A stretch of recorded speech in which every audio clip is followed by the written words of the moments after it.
আকাশবাণী আগরতলা। নমস্কার শ্রোতা বন্ধু, আপনাদের সবাইকে স্বাগত জানাচ্ছি আমাদের সংবাদ বিভাগের আজকের বিশেষ আলোচনামূলক অনুষ্ঠানে। শ্রোতা বন্ধু, আজ কেন্দ্রীয় সরকারের এমন একটা বিশেষ যোজনা নিয়ে আলোচনা করব, যে যোজনার সুবিধা ভোগ করে বহু মানুষ সুস্থভাবে জীবনযাপন করতে পারছেন। শ্রোতা বন্ধু, আজ কথা বলবো প্রধানমন্ত্রী জন ঔষধি যোজনা নিয়ে। আপনারা প্রত্যেকেই জানেন, জনগণের মধ্যে এই সম্পর্কে সচেতনতা বৃদ্ধি করতে এবং জেনেরিক ঔষধ প্রচারের লক্ষ্যে প্রতি বছর আজকের এই দিনটি জন ঔষধি দিবস হিসেবে পালিত হয়। গোটা দেশের বিভিন্ন স্থানে সপ্তাহব্যাপী এই অনুষ্ঠান পালিত হয়েছে। আমাদের রাজ্য ত্রিপুরাও তার ব্যতিক্রম নয়। রাজ্যেও নানা কর্মসূচির মাধ্যমে, নানা সচেতনতামূলক কর্মসূচির মধ্য দিয়ে এই দিনটি অর্থাৎ জন ঔষধি দিবস পালিত হয়। মূলত একটাই লক্ষ্য, যে প্রধানমন্ত্রী জন ঔষধি যোজনা সম্পর্কে মানুষকে অবগত করা এবং সচেতনতা বৃদ্ধি করা। শ্রোতাবন্ধু, এই নিয়েই আমাদের আজকের আলোচনা। আমাদের সঙ্গে আজ আলোচনায় রয়েছেন ত্রিপুরা মার্কফেডের চেয়ারম্যান শ্রী অভিজিৎ দেব। স্যার, প্রথমেই আপনাকে স্বাগত আমাদের আজকের এই আলোচনায়। অভিজিৎ বাবু, প্রথমেই যেটা জানবো যে প্রধানমন্ত্রী জন ঔষধি যোজনা, কিন্তু আজ যে দিবস পালিত হয়েছে জন ঔষধি দিবস, এই দিবস পালনের মূল উদ্দেশ্যটা কি? জন ঔষধি দিবসের মূল উদ্দেশ্য হলো প্রতি বছরই 1 মার্চ থেকে 7 মার্চ অবধি জন ঔষধি সপ্তাহ এবং বিশেষ করে 7 মার্চ জন ঔষধি দিবস পালন করা হয়ে থাকে। এবার 7ম জন ঔষধি দিবস পালন হচ্ছে। এই জন ঔষধি দিবসের মধ্য দিয়ে মানুষের মধ্যে কিভাবে সচেতনতা বাড়ানো যায়, কারণ আমাদের প্রধানমন্ত্রীর লক্ষ্য, প্রধানমন্ত্রীর একটা স্বপ্নই বলতে পারেন, যে স্বল্প মূল্যে গুণগত মান ওষুধ যাতে সাধারণ মানুষের কাছে পৌঁছে, তার জন্য প্রধানমন্ত্রী ভারতীয় জন ঔষধি পরিযোজনার মাধ্যমে আজকে সারা দেশ জুড়ে কাজ হচ্ছে। এবং আপনারা জেনে খুশি হবেন যে বর্তমানে সারা ভারতবর্ষে 15,000-এর মতো, 15,000-এর বেশি, প্রায় 15,057টি আমাদের জন ঔষধি কেন্দ্র আজকে বর্তমানে কাজ করছে সাধারণ মানুষের কাছে জন ঔষধির ওষুধ পৌঁছানোর জন্য। এবং যেটা আমরা লক্ষ্য করেছি, 2014 সালে যেখানে মাত্র 80টি জন ঔষধি কেন্দ্র ছিল, শ্রী নরেন্দ্র মোদীজি দেশের প্রধানমন্ত্রী হিসাবে দায়িত্ব গ্রহণের পর আজকে এটার সংখ্যা অনেক বৃদ্ধি পেয়েছে। এবং আমাদের দেশের প্রধানমন্ত্রীর একটা পরবর্তী লক্ষ্য, টার্গেট, যে আগামী 2027-এর মধ্যে যাতে এই সংখ্যাটাকে আরো বৃদ্ধি করে প্রায় 25,000 পর্যন্ত নিয়ে যাওয়া যায়। সেই লক্ষ্যে আমাদের দেশের প্রধানমন্ত্রীর নেতৃত্বে কেন্দ্রীয় সরকার আজকে কাজ করে চলছে। এই যে জন ঔষধি দিবস পালিত হচ্ছে গোটা দেশের পাশাপাশি আমাদের রাজ্যেও তো হচ্ছে, তো রাজ্যের কর্মসূচিটা কিভাবে হচ্ছে?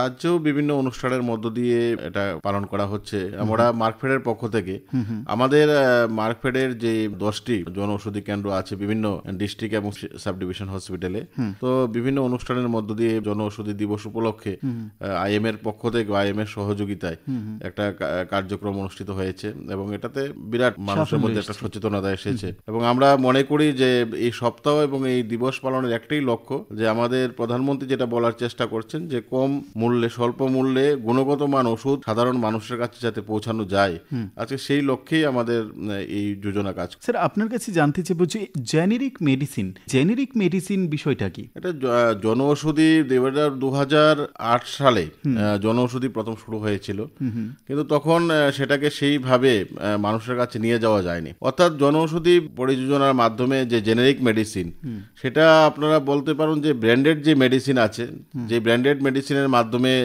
যেইভাবে মানুষ উপকার পায়, ঠিক তেমনি ভাবে জেনেরিক মেডিসিনের মাধ্যমে মানুষ সঠিকভাবে উপকারটা পায়। শুধুমাত্র মানুষের মধ্যে জাগ্রতার অভাব। এবং আমরা মনে করি আজকে কেন্দ্রীয় সরকার যেভাবে এটাকে ড্রিম প্রজেক্ট নিয়ে একটা পরিকল্পনা নিয়ে কাজ করছে, তো আগামী দিন এর সফলতা আরো আসবে এবং মানুষ তার উপকার পাবে। এবং সবচেয়ে বেশি উপকার পাবে দেশের গরিব অংশের মানুষ। কারণ আমরা লক্ষ্য করেছি যে ব্র্যান্ডেড মেডিসিন, সেই ব্র্যান্ডেড মেডিসিনের সঙ্গে যদি আমরা ডেফার করি, তাহলে প্রায় 50% থেকে 85% অবধি কম দামে আমাদের সাধারণ মানুষ সেই ওষুধ পাচ্ছে। প্রত্যেকটা জীবনদায়ী ওষুধ এখন বর্তমানে 2000-এর বেশি ওষুধ রয়েছে আমাদের সারা ভারতবর্ষের বিভিন্ন যে জন ঔষধি কেন্দ্রগুলোতে, এবং 300-টিরও বেশি আমাদের যে সার্জিক্যাল আইটেম, শুধু মেডিসিনই নয়, আজকে জন ঔষধির সার্জিক্যাল আইটেমও প্রায় 300-র বেশি রয়েছে, যার সুবিধা পাচ্ছে সাধারণ মানুষ। মানুষের চাহিদাটা ঠিক কতটা রয়েছে আমাদের রাজ্যে?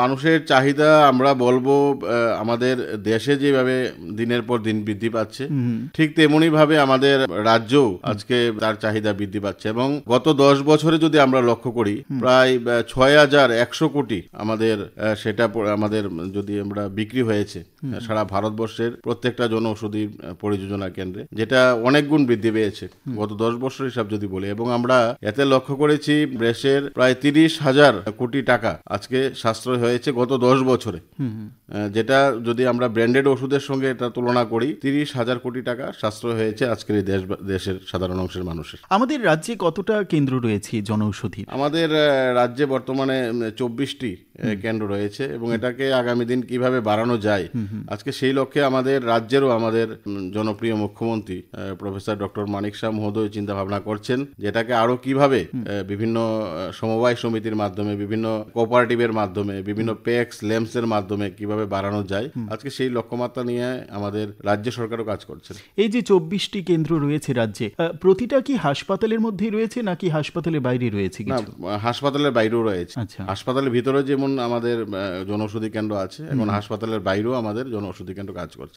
এবং আমাদের বর্তমানে আমাদের পিএম বিজেপি অর্থাৎ প্রধানমন্ত্রী ভারতীয় জনঔষধি পরিযোজনা আজকে ইন্ডিভিজুয়াল বিগত দিনে যেটা যেভাবে পেক্স লেমস কোঅপারেটিভ বিভিন্ন পিএসইউর মধ্যে সীমাবদ্ধ ছিল, কিন্তু এখন আমাদের দেশের সরকার বলছে না, ব্যক্তিগতভাবেও আমাদের দেশের যারা বেকার যুবক যুবতীরা আছে তারা যদি মনে করেন যে জনঔষধি কেন্দ্র স্থাপন করবেন, তার জন্য আমাদের দেশের সরকার আজকে তাদেরকে আর্থিকভাবেও তাদেরকে সহযোগিতা করে। যে প্রথমে এটা শুরুয়াত হয়েছিল বিভিন্ন সরকার গভর্নমেন্টের যে এজেন্সি পেক্স লেমস কোঅপারেটিভ পিএসইউ তাদের মাধ্যমে প্রথম অবস্থায় সেটা শুরু হয়েছিল সারা ভারতবর্ষের সঙ্গে আমাদের ত্রিপুরা রাজ্যেও। কিন্তু এখন আমাদের কেন্দ্রীয় সরকার বলছেন যে এটার মধ্যে সীমাবদ্ধ রাখলে হবে না, আমাদের যারা ইন্ডিভিজুয়াল, যারা আমাদের বিভিন্ন ফার্মাসিস্ট আমাদের যুবক যুবতীরা আছে যারা চাকরির জন্য ঘুরছেন, তারাও যাতে তারা এই ব্যবসার মাধ্যমে আর্থিক উপার্জন করতে পারেন, তোর সঙ্গে সাধারণ মানুষের উপকারও করতে পারেন।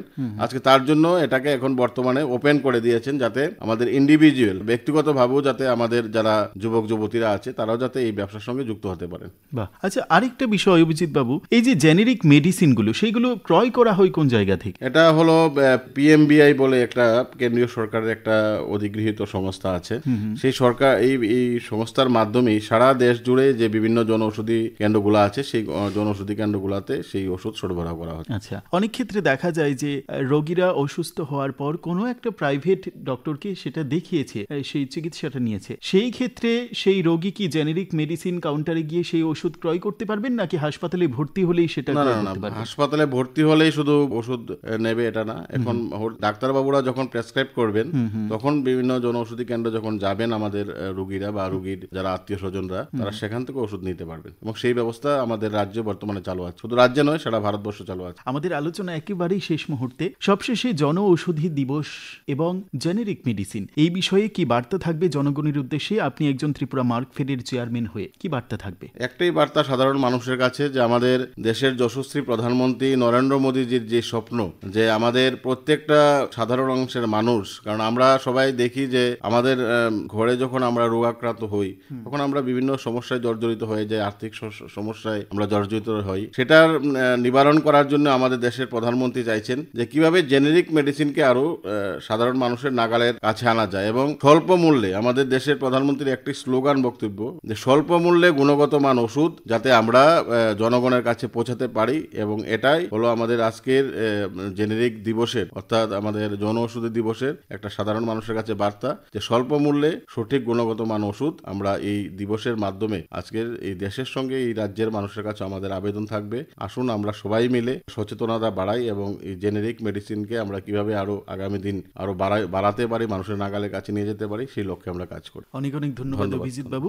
শ্রোতা বন্ধু, এতক্ষণ আমাদের সঙ্গে ছিলেন ত্রিপুরা মার্কফেডের চেয়ারম্যান শ্রী অভিজিৎ দেব। তিনি যেটা তুলে ধরলেন যে রাজ্যে কিভাবে কাজ হচ্ছে জনঔষধি যোজনার বা জেনেরিক মেডিসিনের চাহিদা রাজ্যে ঠিক কেমনটা রয়েছে, জনঔষধি দিবস পালনের উদ্দেশ্যটাই কি, সেই বিষয় কিন্তু তিনি বিস্তারিত তুলে ধরলেন। শ্রোতা বন্ধু, আমাদের আজকের এই আলোচনা এখানেই শেষ করতে হচ্ছে। আপনারা প্রত্যেকে ভালো থাকবেন, সুস্থ থাকবেন। নমস্কার।